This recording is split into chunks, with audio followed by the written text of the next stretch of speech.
Hello টেরা, কি খবর? কোনটি তুমি? ভাবি আমি তো এখন বাইরে আছি, কিছু কবেন? বাইরে আসো সেটা তো বুঝবারই পারছি।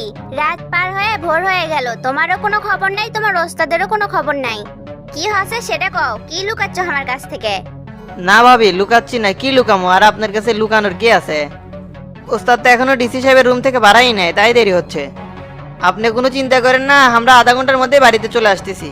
এই টেরা, মিথ্যা কথা কও না, আসল ঘটনা কি ঘটছে সেটা খুলে কও। না হলে তোমার অবস্থা কিন্তু খুবই খারাপ হবে, কয়ে দিলাম। না মানে ভাবি আমি তো সত্যি করছি। না মানে কি, কি হচ্ছে সেটা কও। আর তোমার ওস্তাদ কোনটি? সত্যি বলতে ভাবি আমরা এখন জিয়া মেডিকেলে আছি। হাসপাতালে মানে? এই টেরা, সত্যি করে কও, শামসুর কি হচ্ছে? আপনি অযথা টেনশন করেন না তো, ওস্তাদের কিছু হয়নি। আসল ঘটনাটা আপনাকে আগেই খুলে দেওয়া উচিত ছিল। মেজাজ করলে খুবই খারাপ হচ্ছে, কি হচ্ছে সেটা তো কবে নাকি? করছি করছি, কারাদানি মজনুক মাইরিয়া জঙ্গলের মধ্যে পুঁতে থে দিছিল। সেই লাশ নিয়ে ওস্তাদ সারা রাত ব্যস্ত, বোঝেন তো, অ্যাটেন্ড টু মার্টার। এখন কন আমার কি দোষ? ওস্তাদ দিতে এগুলো বিষয় আপনাকে জানাবেন না করছিল। হাই আল্লাহ, এলা কি কও তুমি? মজনু কেরা খুন করছে? এটা তো আমরা কেউ কবের পাচ্ছি না, এটা নিয়ে সরাসরি অভিযান চালাচ্ছে ওসি সাহেব। আপনি নিশ্চিন্তে থাকেন, কোনো চিন্তা করা লাগবে না, একটু পরে ওস্তাদের সাথে কথা কয়া দিচ্ছি। তাই বলে তোমার ওস্তাদ আমার ফোনটাও ধরবি না? এটা কোনো কথা? আমরা বাড়ির মানুষ দুটো কি করিচ্ছি না করিচ্ছি সেই খোঁজ ওনার আছে? রাগ হইন না, ওস্তাদ ইনকায় মাথা গরম হলে কারো ফোন রিসিভ করে না। 7 দিন হলো মজনুক খুঁজে পাওয়া যাচ্ছিল না, তা আবার খুঁজে পেলাম লাশ, মাথা গরম হওয়াটাই স্বাভাবিক। আমি এখন ওস্তাদের সাথে আছি, একটু পরে বাসায় যাবো, রাখলাম, পরে কথা হবে নি। আচ্ছা ঠিক আছে।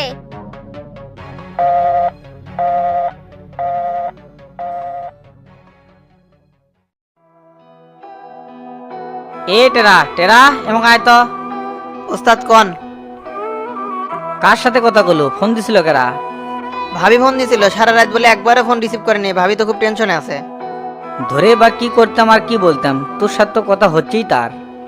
আসল কথা হলো কি, মেয়ে মানুষের কামই হলো ঘন ঘন ফোন দেওয়া। বাইরে আসলে অদৃশ্য দরিদ্রের টানাটানি করে, তা তো কি কয় তোর ভাবে? কি আর কবি, রাতে কি ঘটলো সেটা খালি শুনবার চাই না, এবারে সত্য ঘটনা কয়ে দিছি। আপনি তো জানেনই ওস্তাদ, আমি আপন মানুষের কাছে মিছা কথা কবার পারি না। রাতে না কয়ে এখন কয়ে ভালো করছো, তাহলে ভয় পেল নি আর খালি ঘন ঘন ফোন দিল নি। আচ্ছা ওস্তাদ, মজনুক কেটা মারলো, কিছু কি বুঝবার পারলেন? এখনো কোনো কিছু বুঝতে পাইনি, কিন্তু যাই মারছে ই হলো আমার আসল শত্রু। এই শালাক শনাক্ত না করবে বলে আমার জীবনে আরো বড় ধরনের দুর্ঘটনা ঘটে যেতে পারে। এক না পাওয়া পর্যন্ত আমার চোখে ঘুম নাই। শনাক্ত করে কি হবে? পুলিশ ধরে লিয়ে যাবি, কিছুদিন পর টাকা পয়সা দিয়ে জামিন দিয়ে বের হয়ে আসবি। প্রত্যেকটা দেশের আইনের শাসন ইনকা গেছে, অপরাধীর কোনো বিচার নাই। না বুঝে মিশে এক কথা কইস না। বাংলাদেশের আইন সম্পর্কে তোর কোনো ধারণা আছে? হে জেলত গেলেই বুঝবু সুদন কাক কয়। জেল দেখে আমি ভয় পাই না ওস্তাদ, আপনি আছেন, কোনো সমস্যা নাই, আপনি বের করবেনই। চুপ থাকে, ওই যে মজনু বাব্বা নালো, চল দেখা করে আসি। আচ্ছা চলেন।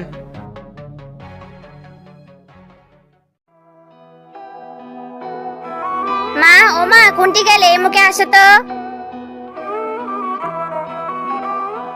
কে রে মা, কি হচ্ছে? সকাল সকাল এঙ্কা সিক্কুর পাড়িচ্ছ কৃষক? মা, মজনুক বলে কেটা মেরে ফেলে দিছে, টেরা একটু আগে ফোন করে কলো। হাই হাই, খুশকি কেঙ্কা করে কেডা মারলো? ওরাও সেটা কবার পাচ্ছে না, সারা রাত ধরে এগলা নিয়ে বাইরে আছে। এলে কি হচ্ছে মা আমাদের সাথে? গায়েটা তো খুন হচ্ছে কৃষক। আমিও তো কিছু কবার পাচ্ছি না মা, জামাই ফোন দে, কোনটি আছে এখন? টেরা কলো ওরা বলে হাসপাতালে আছে। এখন বুঝছো মা, জামাইয়ের পিছনে বড় কোনো শত্রু আছে, না হলে মজনুক মারবি কৃষক। তোমার জামাইও কম লয়, এই রহস্য ভেদ করেই ছাড়বি।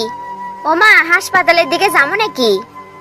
এখন কোনোটি যাওয়া ঠিক হবি না, জামাই আগে বাড়িতে আসুক, তখন কি ঘটছে সব শোনা যাবিনি। আচ্ছা ঠিক আছে।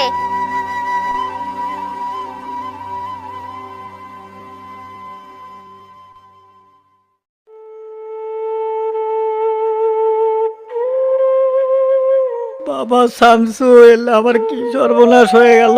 আমার একমাত্র বেটা কেরা বারে হালে দিল। চাচা ইনকে করে ভাঙ্গে পড়েন না, জিঙ্কে করেই হোক এই খুনি খামি বাই কর্মই।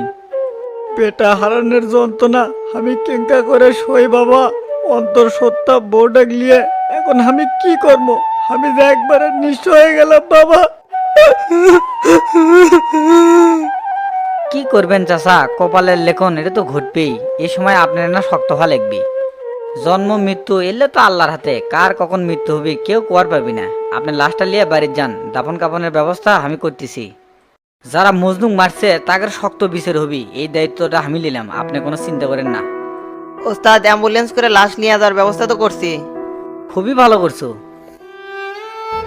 চাচা, আপনি কোনো চিন্তা করেন না। এক বেটা মরে গেছে তো কি আছে, আমি তো আছি। আজ থেকে আপনাকে সকল ধরনের ভরণ পোষণের দায়িত্ব আমি নিলাম। খালি একটা জিনিসে আফসোস থেকে গেল, মজনুর কাছ থেকে আসল ঘটনাটা জানতে পেলাম না।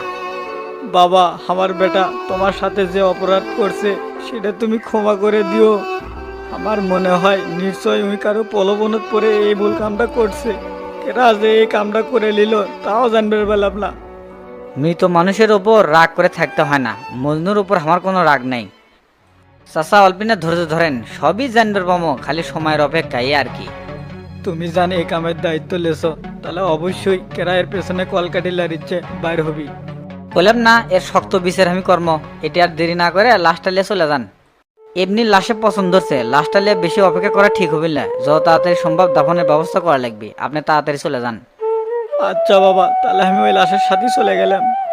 ঠিক আছে চাচা, আমি মেডিকেলের কামটা সারে আপনার বাড়িতে আসতেছি।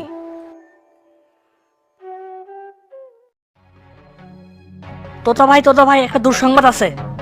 কি দুঃসংবাদ রে ভুলু? আপনি যে মজনুর কাছ থেকে টাকা পান, চেয়ারম্যানের বাড়িতে কাজ করেছিল উত্তর পাড়ার মজনু, গত রাতে ওর লাশ পাওয়া গেছে জঙ্গলের মধ্যে। কেরা জানি ওকে মারে ফাল দিয়ে পুঁতে খেয়ে চলে গেছে। হাই রে, এলে তুই কি করছু? আমি তো ওই শালার কাছ থেকে মেলা টাকা পাইলাম নি। ইল্লে কি ব্যবহার আপনি? মরা মাসে কেউ গাল পারে, শালামালা কয়। এই এখন কি আমার মাথা ঠিক আছে রে? আর তুই এই খবর করতে পারলু? সকালে গেছিলাম মেডিকেলে ডাক্তার দেখানোর জন্য, সেটি যে এলে ঘটনা শুনলেন। আমার তো দেখেছি বড় সর্বনাশ হয়ে গেল রে। এতগুলো টাকা দিয়েছি, তার তো কোনো ডকুমেন্ট রাখিনি। এখন দেখেছি টাকাগুলো আর পাই না, সব টাকা আমার জলে চলে গেল। আপনি আছেন টাকার টেনশন লিয়া, ইঙ্গি একটা জলজান্ত মানুষকে মারে ফাল দিল, সে কথা একবারও আপনার মাথাতে আসছে না। আপনি তো দেখি আজব ক্যারেক্টারের লোক, সমাজে আপনার মতো লোক কমই দেখা যায়। আমি যে ওকে মারছি এই কথা যেন কেউ বুঝবেন না পারে। এখন থেকে আমার অভিনয় করে চলা লাগবি। শালাকে এমন জায়গায় পুঁতে থইলাম, পুলিশ তাও খুঁজে পাই গেল, মাথায় তো চলে না। ওরে ভুলু রে, কেটে এই কাম করলো? কত ভালো একটা চ্যাংরা আসিল। এই কয়েকদিন আগেই ঈদের মধ্যে নতুন কাপড় দিলাম, এলিভের চাউল দিলাম। চ্যাংরাটা দেখে খুব মায়া লাগে, অভাবের সংসার, মানুষের বাড়িতে কাম করে খায়। চল তো যাই দেখে আসি, লাশ কি বাড়িতে নিয়ে যাচ্ছে? হ চলেন, এতক্ষণে মনে লিয়ে যাচ্ছে। আচ্ছা চলে।